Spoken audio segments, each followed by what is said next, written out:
Hello साथियों साथियों यदि आप उत्तर प्रदेश शिक्षक पात्रता परीक्षा यानी यूपी टेट की तैयारी कर रहे हैं तो साथियों यह वीडियो आपकी परीक्षा की दृष्टि से बेहद ही महत्वपूर्ण होने वाला है। साथियों इस वीडियो में हम पर्यावरण अध्ययन यानी साथियों इन्वायरमेंट स्टडी के सुपर 30 क्वेश्चंस के क्लास नंबर 2 को देखने वाले हैं। साथियों इस वीडियो में हम क्वेश्चन नंबर 31 से क्वेश्चन नंबर 60 तक देखने वाले हैं, जो साथियों आपकी परीक्षा की दृष्टि से बेहद ही महत्वपूर्ण होने वाले हैं। तो साथियों वीडियो को शुरू करने से पहले आपसे एक निवेदन है कि यदि आप चैनल पर नए हैं तो चैनल के लिए सब्सक्राइब और साथ में बेल आइकन जरूर दबा लीजिए, ताकि जब भी हम अगला वीडियो अपलोड करें आप तक नोटिफिकेशन सबसे पहले पहुंच जाए। चलिए साथियों वीडियो को शुरू करते हैं। साथियों रख हौसला वो मंजर भी आएगा, प्यासे के पास चलकर समंदर भी आएगा, तो थक कर न बैठे मंजिल के मुसाफिर, मंजिल भी मिलेगी और मिलने का मजा भी आएगा। साथियों क्वेश्चन नंबर 31, निम्नलिखित में से किस जनपद में चंद्रप्रभा वन्य जीव अभ्यारण्य स्थित है? कौन सा वन्य जीव अभ्यारण्य साथियों? चंद्रप्रभा वन्य जीव अभ्यारण्य। लखीमपुर खीरी, चंदौली, लखनऊ या वाराणसी? बताइए। चंद्रप्रभा वन्य जीव अभ्यारण्य उत्तर प्रदेश के किस जिले में स्थित है, किस जनपद में स्थित है? तो साथियों यह चंदौली जनपद में स्थित है। कहाँ साथियों? चंदौली में। ऑप्शन बी क्या हो जाएगा? राइट आंसर हो जाएगा। क्वेश्चन नंबर 32 साथियों, पर्यावरण जागरूकता का किसके द्वारा सृजन किया जा सकता है? साथियों कभी कभी यूपी टेट में पैडागोजी से भी क्वेश्चन एक दो पूछ लेता है, तो साथियों ये उसी संबंधित क्वेश्चन है कि पर्यावरण जागरूकता का किसके द्वारा सृजन किया जा सकता है? व्याख्यान द्वारा, क्षेत्रीय भ्रमण द्वारा, समूह वार्तालाप द्वारा या अध्ययन द्वारा? बताइए। तो साथियों पर्यावरण जागरूकता को आप क्षेत्रीय भ्रमण द्वारा सृजन कर सकते हैं, यानी ऑप्शन बी क्या हो जाएगा? राइट आंसर हो जाएगा। क्षेत्रीय भ्रमण साथियों जब आप विद्यार्थियों को किसी स्थान पर लेकर घुमाने लेकर जाएंगे, मान लीजिए आप किसी अभ्यारण्य में ही लेकर गए, साथियों विद्यार्थियों में उसके प्रति, पर्यावरण के प्रति, इन्वायरमेंट के प्रति क्या आएगी? जागरूकता आएगी। वहां पर वो तरह तरह के जानवरों को देखेंगे, पशुओं को देखेंगे, जिससे उनके अंदर जागरूकता आएगी। अनेक प्रकार के पेड़ पौधों को भी देखेंगे, जिससे उनके अंदर क्या होगी साथियों? जागरूकता आएगी। क्वेश्चन नंबर 33, विश्व पर्यावरण दिवस कब मनाया जाता है? साथियों ये यूपी टेट का फेवरेट क्वेश्चन है साथियों, ये बार बार रिपीट होता है। 5 जून को, 2 दिसंबर को, 16 सितंबर को या फिर साथियों 11 जुलाई को? बताइए विश्व पर्यावरण दिवस कब मनाया जाता है? तो साथियों आप सभी जानते हैं विश्व पर्यावरण दिवस 5 जून को मनाया जाता है। ऑप्शन ए क्या हो जाएगा? राइट आंसर हो जाएगा। साथियों क्वेश्चन नंबर 34, इनमें से कौन भारत का प्रथम मुख्य न्यायाधीश यानी सीजेआई कौन थे भारत के प्रथम? हीरालाल जेकानिया जी, एम पतंजलि शास्त्री, मेहर चंद्र महाजन या एस आर दास जी? बताइए साथियों इनमें से कौन भारत के प्रथम मुख्य न्यायाधीश यानी चीफ जस्टिस ऑफ इंडिया थे? तो वे थे साथियों हीरालाल जे कानिया जी। ऑप्शन ए क्या हो जाएगा? राइट आंसर हो जाएगा। और साथियों वर्तमान में कौन है?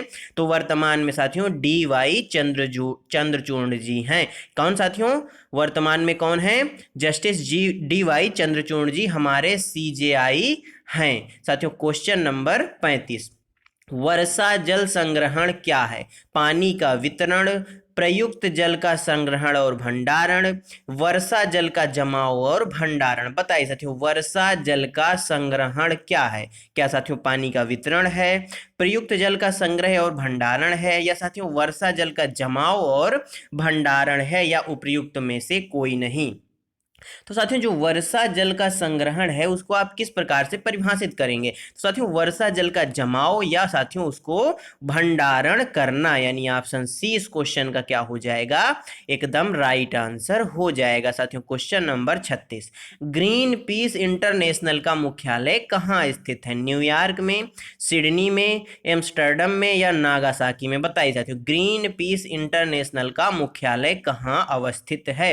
साथियों बहुत जल्द हम आपके लिए एक वीडियो लेकर आएंगे जिसमें साथियों जितने भी इंटरनेशनल संस्थाएं हैं उनके मुख्यालय कहाँ हैं, उनकी स्थापना कब हुई और उनके कार्य क्या हैं, उसके संबंध में हम उसमें आपको जानकारी देंगे। इसलिए साथियों यदि आप चैनल पर नए हैं तो चैनल को कर लीजिए सब्सक्राइब और ड्रीम एग्जाम स्टडी का हिस्सा बन जाइए। इस क्वेश्चन का जो सही आंसर हो जाएगा साथियों वह हो जाएगा एम्स्टर्डम में ग्रीन पीस का क्या है? मुख्यालय है। ऑप्शन सी क्या हो जाएगा? राइट आंसर हो जाएगा। क्वेश्चन नंबर 37, गिरसेर परियोजना अवस्थित है यानी उपस्थित है गुजरात में, महाराष्ट्र में, उत्तर प्रदेश में या साथियों मध्य प्रदेश में। साथियों उत्तर प्रदेश की बात करें तो हाल ही में जो सबसे नवीनतम टाइगर रिजर्व है रानीपुर टाइगर रिजर्व, वह उत्तर प्रदेश में ही उपस्थित है। साथियों जो गिरसेर परियोजना है यह कहाँ है? गुजरात में है। ऑप्शन ए क्या हो जाएगा?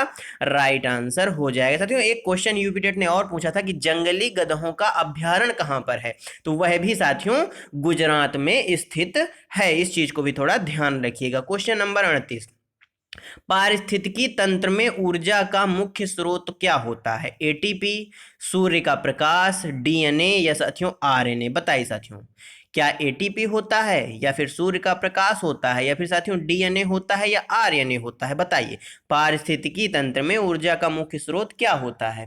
साथियों पारिस्थितिकी तंत्र में जो ऊर्जा का मुख्य स्रोत होता है वह सूर्य का प्रकाश होता है यानी सनलाइट होता है। ऑप्शन बी क्या हो जाएगा?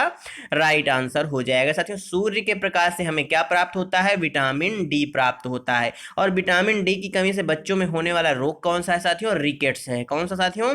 रिकेट्स है। इन बातों को भी आप ध्यान रखिएगा। क्वेश्चन नंबर 39, निम्न में से किस मृदा का निर्माण लावा द्वारा होता है? लावा साथियों जब साथियों ज्वालामुखी विस्फोट होता है, क्या होता है साथियों? जब ज्वालामुखी विस्फोट होता है तो इसमें से जो आग निकलती है, जो आग के गोले निकलते हैं वह साथियों लावा कहलाते हैं। तो लावा द्वारा कौन सी मृदा का निर्माण होता है? लाल मिट्टी का, काली मिट्टी का, जलोढ़ मिट्टी का या लैटराइट मिट्टी का? बताइए निम्न में से किस मृदा का निर्माण लावा द्वारा होता है? तो साथियों वह है काली मिट्टी। काली मिट्टी द्वारा लावा का निर्माण होता है। साथियों जो लावा निकलता है ज्वालामुखी से वो साथियों लाल रंग का होता है। कैसा होता है? लाल रंग का होता है। फिर साथियों जब वो बुझ जाता है यानी उसकी जो आग है वो शांत हो जाती है यानी वो बुझ जाता है, साथियों काला पड़ जाता है। आप इस प्रकार समझिए, जब लकड़ी आप जलाते हैं तो उसके कोयले को जब आप बुझा देते हैं तो वह काला पड़ जाता है। तो साथियों इस तरह आप याद रख सकते हैं कि लावा बुझने के बाद कैसा हो जाता है? काला हो जाता है यानी काली मिट्टी का निर्माण होता है। ऑप्शन बी क्या हो जाएगा?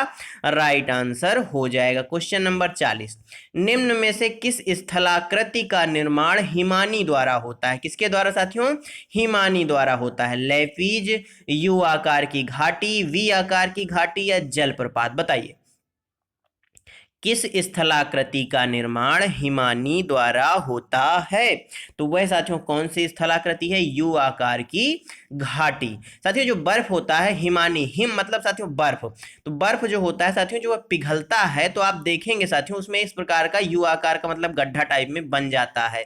आप घर में भी आपके बर्फ होगा साथियों, उसको बाहर रख के देखिएगा, वो पिघलेगा तो बीच से पिघलेगा तो साथियों उसमें कुछ इस प्रकार का आकार बन जाएगा। तो यानी यू आकार की घाटी का निर्माण किसके द्वारा होता है? हिमानी द्वारा होता है। साथियों क्वेश्चन नंबर 41, किस देश में क्रिसमस का त्योहार गर्मियों में मनाया जाता है?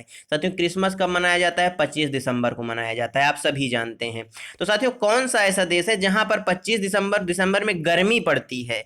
जापान, भारत, ऑस्ट्रेलिया या अमेरिका? बताइए साथियों। साथियों जापान का जो संसद होता है उसको डाइट बोला जाता है। क्या बोला जाता है साथियों? डाइट बोला जाता है। इस चीज को भी ध्यान रखिएगा, परीक्षा वाला अक्सर पूछ लेता है।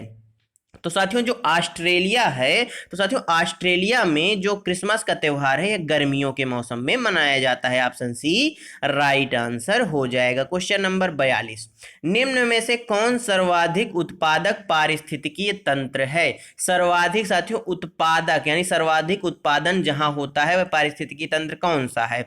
उष्णकटिबंधीय वर्षावन, टुंड्रा, सवाना या मरुस्थल? बताइए किसी भी वस्तु का, किसी भी चीज का साथियों जो उत्पादन है वह सर्वाधिक किस पारिस्थितिकी तंत्र में होगा? तो वह होगा साथियों उष्णकटिबंधीय वर्षावनों में। यानी साथियों जहां वर्षा पर्याप्त मात्रा में होती है वहां पे उत्पादन भी अधिक होगा। ऑप्शन ए क्या हो जाएगा? राइट आंसर हो जाएगा। क्वेश्चन नंबर 43, साथियों ये पेडागोजी का सवाल है। सतत और व्यापक मूल्यांकन क्यों आवश्यक है? शिक्षार्थियों ने कितना नहीं सीखा जानने के लिए, शिक्षार्थी की प्रगति निरंतर बनाए रखने के लिए, निरंतर मूल्यांकन होते रहने से शिक्षार्थियों में परीक्षा का अनावश्यक भय नहीं होता, परीक्षा प्रणाली को महत्व देने हेतु? बताइए सतत और व्यापक मूल्यांकन क्यों आवश्यक है? तो साथियों, सतत एवं व्यापक मूल्यांकन, निरंतर मूल्यांकन होते रहने से विद्यार्थियों में परीक्षा का अनावश्यक भय नहीं रह जाता। ऑप्शन सी क्या हो जाएगा? राइट आंसर हो जाएगा। इसलिए साथियों, सतत एवं व्यापक मूल्यांकन अत्यंत आवश्यक है। क्वेश्चन नंबर 44, पृथ्वी के वातावरण की किस सतह में ओजोन परत पाई जाती है? ट्रोपोस्फियर, स्ट्रेटोस्फियर, मीसोस्फियर या साथियों आयनोस्फियर? बताइए, किस वातावरण के किस सतह में ओजोन परत पाई जाती है? साथियों, ओजोन परत का कार्य क्या है? तो साथियों, यह सूर्य से आने वाली परावैंगनिक किरणों से हमारे शरीर की रक्षा करती है। साथियों, जो परावैंगनिक किरणें हैं, इनसे क्या होता है साथियों? स्किन कैंसर होता है। क्या होता है साथियों? स्किन कैंसर होता है। और साथियों, ओजोन को मापने की इकाई क्या है? डाबसन है। क्या है साथियों? डाबसन है ओजोन को मापने की इकाई। इस क्वेश्चन का सही आंसर क्या हो जाएगा? ओजोन परत कहां पाई जाती है? तो यह साथियों स्ट्रेटोस्फियर में पाई जाती है। ऑप्शन बी राइट आंसर हो जाएगा। क्वेश्चन नंबर 45, सूर्य से निकटतम ग्रह कौन सा है? मंगल, बृहस्पति, शुक्र या बुध? बताइए, सूर्य के निकटतम ग्रह कौन सा है? साथियों, मंगल को लाल ग्रह भी बोला जाता है। क्या बोला जाता है साथियों? लाल ग्रह भी बोला जाता है। और शुक्र को साथियों पृथ्वी की जुड़वा बहन भी कहा जाता है। इस क्वेश्चन का सही आंसर ऑप्शन डी बुध हो जाएगा। साथियों, जो बुध ग्रह है वह सूर्य के सबसे निकटतम ग्रह भी है। इस चीज को ध्यान रखिएगा। क्वेश्चन नंबर 46, दही निर्माण हेतु कौन सा सूक्ष्मजीवी उत्तरदायी है? एस्परजियस, स्ट्रेटोकोकस, रेटोवायरस या लैक्टोबैसिलस? बताइए साथियों, दही निर्माण हेतु कौन सूक्ष्मजीव अधिक उत्तरदायी है? तो वह है साथियों लैक्टोबैसिलस। ऑप्शन सी क्या हो जाएगा?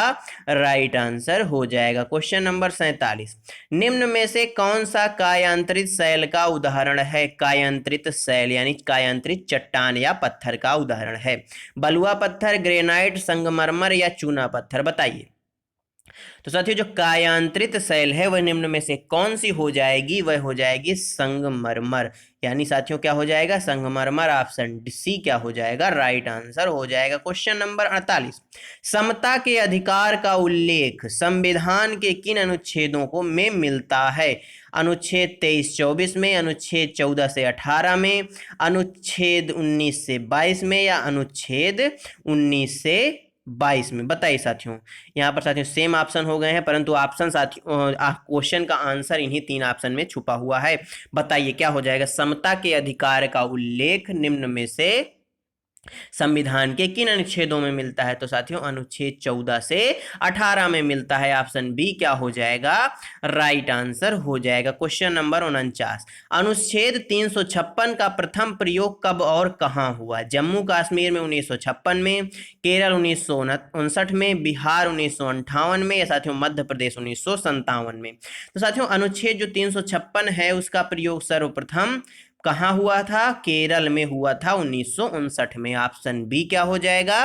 राइट आंसर हो जाएगा। साथियों क्वेश्चन नंबर 50, मनुष्य के शरीर की सबसे बड़ी ग्रंथि कौन सी है? अधिवक्र ग्रंथि, पीयूष ग्रंथि, अग्नाशय या यकृत? बताइए, मनुष्य के शरीर की सबसे बड़ी ग्रंथि कौन सी है? साथियों यदि आपसे क्वेश्चन पूछे कि मनुष्य के शरीर की सबसे बड़ी ग्रंथि कौन सी है, मनुष्य के शरीर की सबसे बड़ी आंतरिक ग्रंथि कौन सी है, इन दोनों का आंसर आपका यकृत हो जाएगा। ऑप्शन डी क्या हो जाएगा? राइट आंसर हो जाएगा। साथियों एक यकृत को क्या बोलते हैं? जिगरा भी बोला जाता है। क्या साथियों? जिगरा भी यकृत को बोला जाता है। साथियों यदि आपसे कभी क्वेश्चन पूछ ले कि बताइए मनुष्य के शरीर की बाहरी सबसे बड़ी ग्रंथि कौन सी है, तो वह है साथियों त्वचा। ध्यान रखिएगा, बाहरी यदि आपसे पूछ ले तो वह है साथियों त्वचा। क्या है साथियों? त्वचा। क्वेश्चन नंबर 51, मानवीय गतिविधियां जो पृथ्वी पर जलवायु परिवर्तन के लिए जिम्मेदार हैं। एरोसोल कैन का उपयोग, वनों को जलाना, कृषि क्रियाकलाप या ये सभी? बताइए, मानवीय गतिविधियां जो पृथ्वी पर जलवायु परिवर्तन यानी ग्लोबल वार्मिंग के लिए जिम्मेदार हैं। साथियों कृषि क्रियाकलाप, वनों को जलाना और एरोस्पेल कैन सोल कैन का प्रयोग, ये सभी जलवायु परिवर्तन के लिए क्या हैं, जिम्मेदार हैं। ऑप्शन डी क्या हो जाएगा इस क्वेश्चन का राइट आंसर हो जाएगा। क्वेश्चन नंबर 52, तप्त भौम जल से यानी भूमिगत जल से किस प्रकार की ऊर्जा प्राप्त होती है? भूतापीय ऊर्जा, जल विद्युत ऊर्जा, सौर ऊर्जा या नाभिकीय ऊर्जा? बताइए। तप्त भौम जल यानी जमीन के नीचे जो गर्म जल है उससे किस प्रकार की ऊर्जा प्राप्त होती है? तो साथियों भूतापीय ऊर्जा प्राप्त होती है। ऑप्शन ए राइट आंसर हो जाएगा। क्वेश्चन नंबर 53 साथियों, 74वें संविधान संशोधन का संबंध किससे है? राष्ट्रपति की शक्तियों से, ग्रामीण स्थानीय स्वशासन से, शहरी स्थानीय स्वशासन से या साथियों संसद की शक्तियों से? बताइए। 74वें संविधान संशोधन का संबंध किससे है?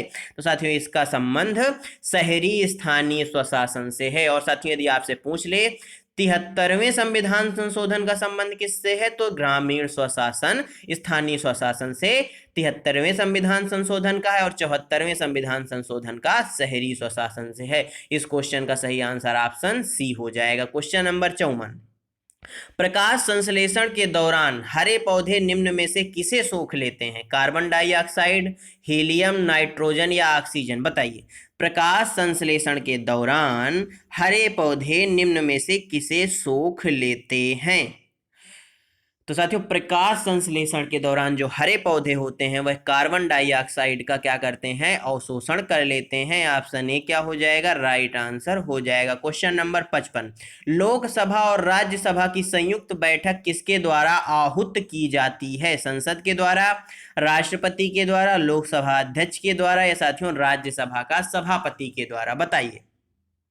लोकसभा और राज्यसभा की संयुक्त बैठक किसके द्वारा आहूत की जाती है? तो साथियों लोकसभा और राज्यसभा की संयुक्त बैठक राष्ट्रपति के द्वारा आहूत की जाती है। ऑप्शन बी क्या होता है, राइट आंसर हो जाएगा।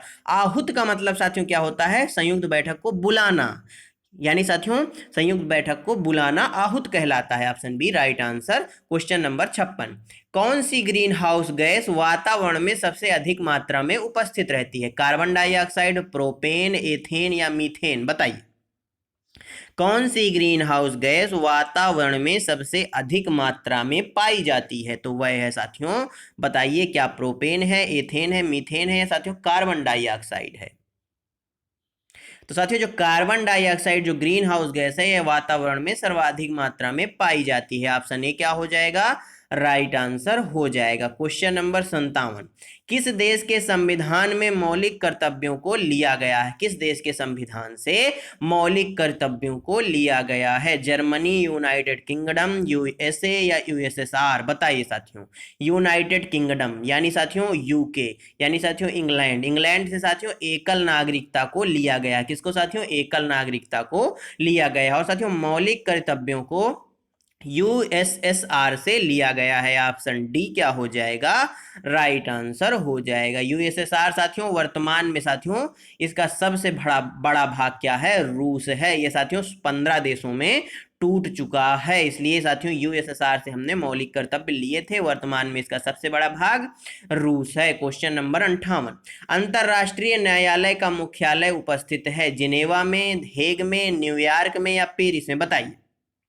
तो साथियों अंतरराष्ट्रीय जो न्यायालय है उसका मुख्यालय द हेग में उपस्थित है। ऑप्शन बी राइट आंसर हो जाएगा। क्वेश्चन नंबर 59, तिब्बत की सांगपो नदी भारत में किस नाम से जानी जाती है? यमुना, गंगा, ब्रह्मपुत्र या सिंधु? तो साथियों जो तिब्बत की जो सांगपो नदी है उसको भारत में ब्रह्मपुत्रा के नाम से जाना जाता है। ऑप्शन सी क्या हो जाएगा, राइट आंसर हो जाएगा। साथियों क्वेश्चन नंबर 60, निम्न में से बौद्ध साहित्य की पहचान कीजिए। त्रिपिटक, उपनिषद, अग या आरण्य? बताइए। बौद्ध साहित्य कौन से हैं? बौद्ध साहित्य साथियों त्रिपटक कहलाते हैं। ऑप्शन ए क्या हो जाएगा, राइट आंसर हो जाएगा।